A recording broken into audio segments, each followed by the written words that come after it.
내일 갑자기 북한이 남침한다면 무슨 일이 벌어질까요? 지도를 가르는 붉은 화살표, 경계태세에 돌입하는 병력, 평화로운 도시 위로 지나가는 전투기, 그리고 철조망 넘어 움직이기 시작한 전차들. 그 하루는 이렇게 시작될 것입니다. 휴전선에서 서울까지의 거리 56km, 차로 1시간도 안 걸립니다. 그런데 이 56km 너머에는 전방에만 70만 명의 병력이 배치되어 있습니다. 서울을 겨냥한 장사정포만 570문, 1시간이면 16,000발의 포탄을 퍼부을 수 있는 화력이죠.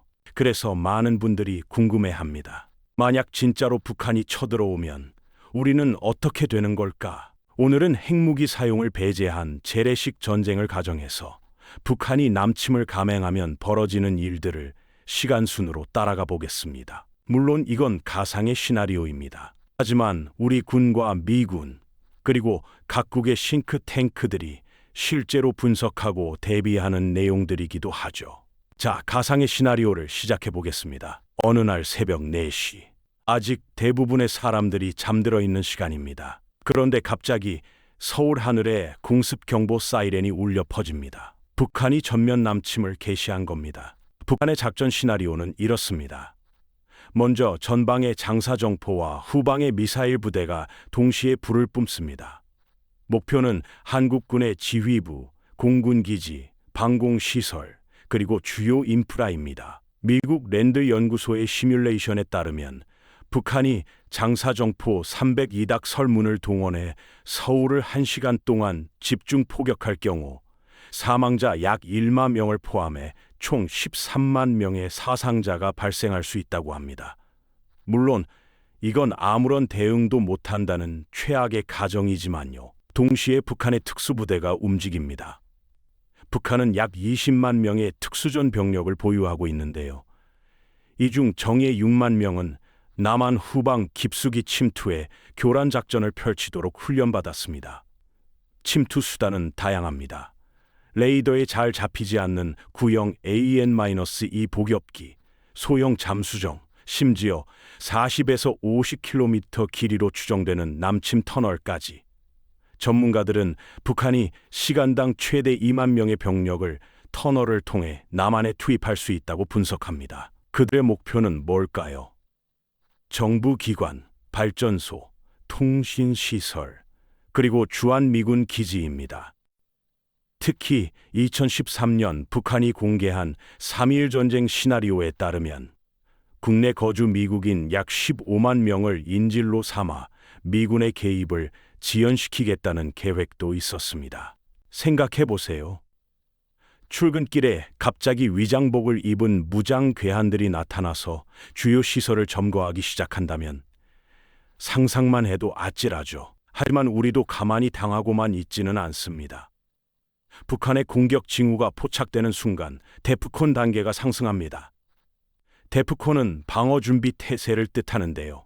평시에는 4단계를 유지하다가 전쟁이 임박하면 1단계까지 올라갑니다. 현재 한미연합사의 작전계획 5015에 따르면 북한의 전면 침공 징후가 명확해지면 우리가 먼저 칠 수도 있습니다. 이른바 킬체인 작전이죠.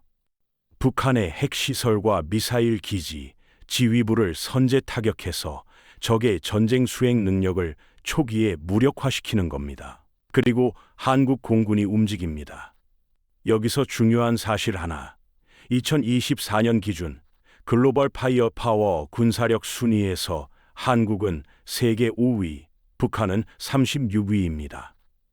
특히 공군력 격차는 압도적인데요. 한국 공군은 F-45E 스텔스 전투기 39대, F대흰 15K-59대, F-10C 계열 165대 등 400대 이상의 현대식 전투기를 보유하고 있습니다.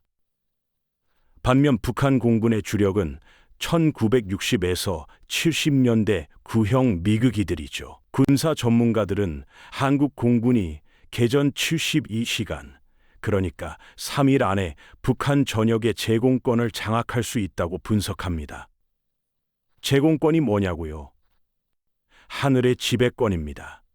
하늘을 장악하면 지상군이 아무리 많아도 소용없습니다. 이동하는 순간 폭격당하니까요. 동시에 지상작전사령부의 대화력전이 시작됩니다.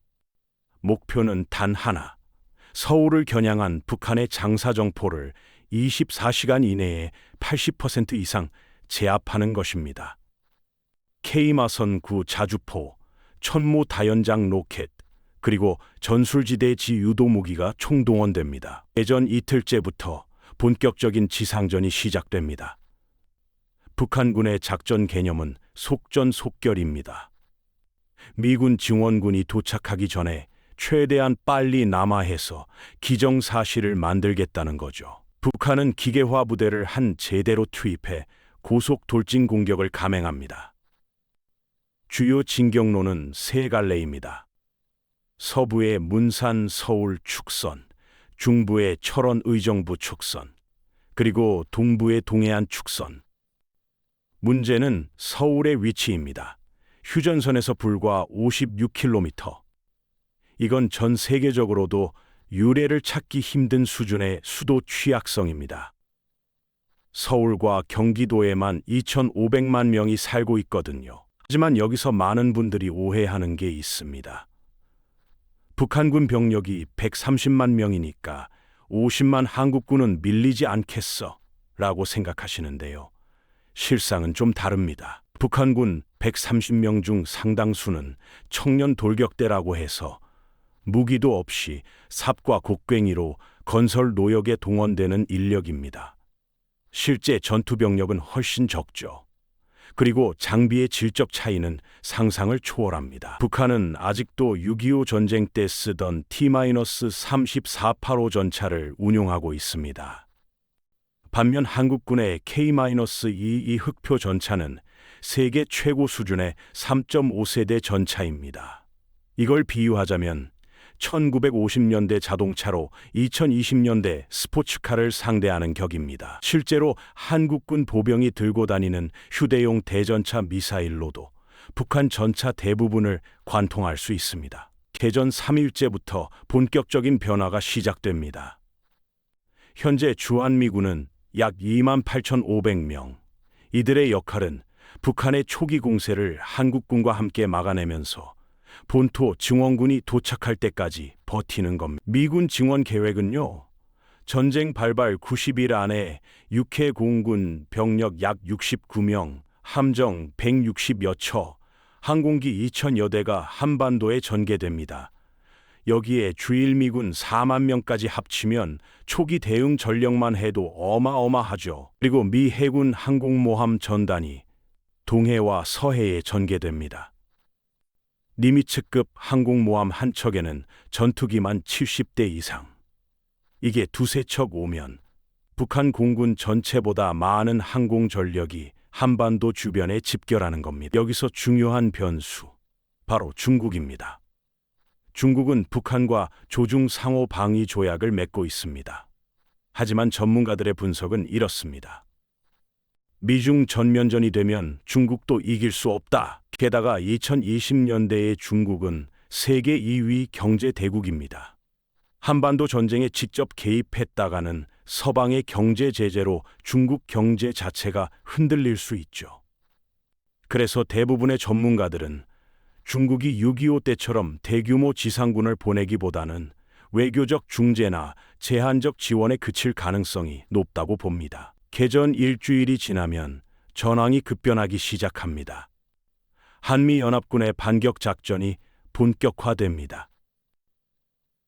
작전 계획 5015에 따르면 한미연합군은 단순히 방어하는 데 그치지 않습니다. 적의 침략을 격퇴한 뒤 휴전선을 넘어 북진해서 북한 정권 자체를 무력화시키는 것까지 계획에 포함되어 있습니다. 1993년 시사저널이 입수한 한미연합사 작전 계획에 따르면 북한이 선제 공격을 해도 한미연합군의 응전과 종심 공격 전략으로 평양과 원산이 2주 만에 함락된다고 분석했습니다.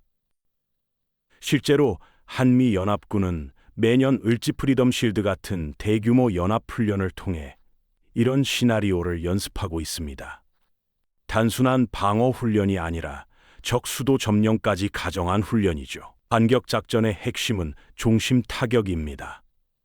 전선에서 싸우는 것뿐만 아니라 적 후방의 지휘부, 보급선, 예비대를 동시에 타격해서 전쟁 수행 능력 자체를 마비시키는 겁니다. 여기서 한국군의 비장의 무기가 등장합니다.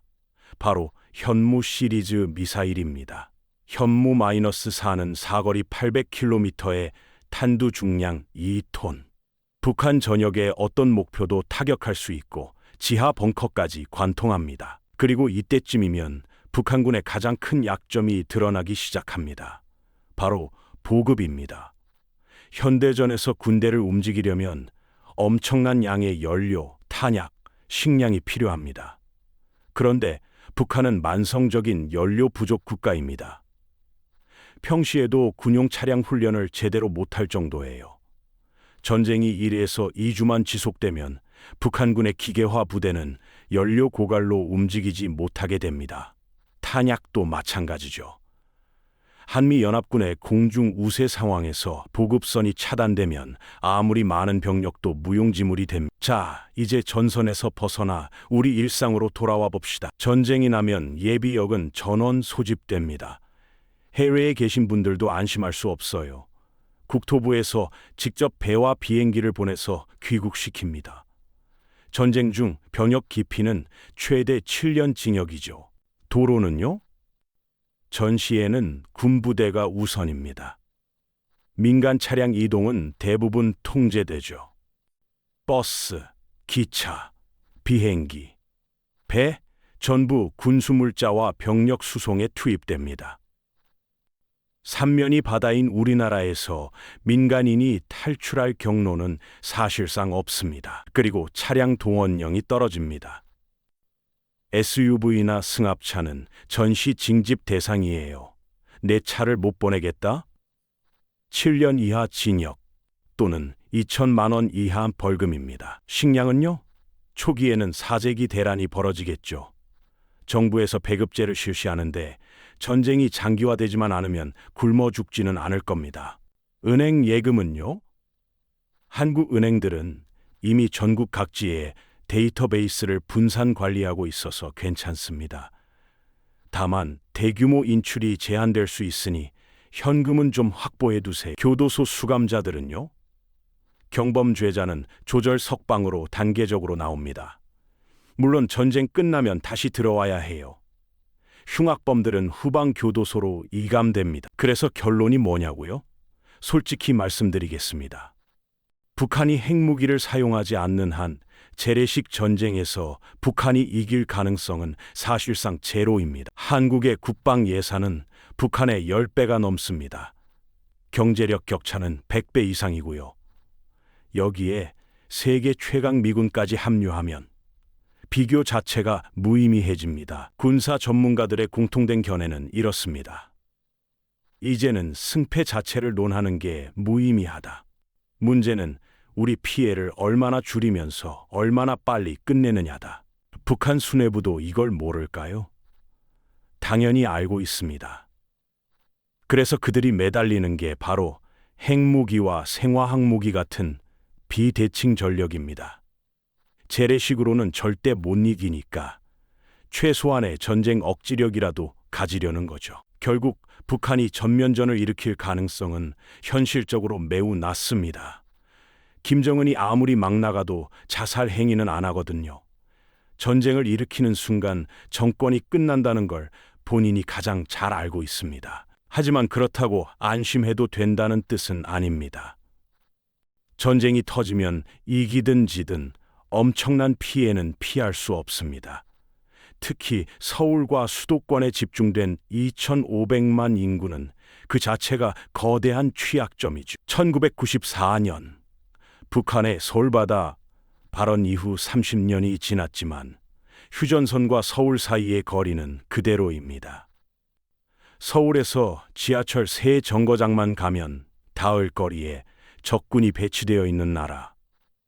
세계에서 우리밖에 없습니다. 전쟁은 안 나는 게 최선입니다. 하지만 만약의 사태에 대비하는 것은 필요합니다. 민방위 훈련이 귀찮더라도 대피소 위치 정도는 알아두시고 비상물자도 좀 갖춰두시는 게 좋겠죠. 70년 넘게 휴전 상태인 나라에서 살고 있다는 것.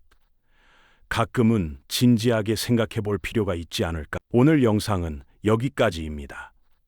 영상이 재미있으셨다면 구독, 좋아요 부탁드립니다.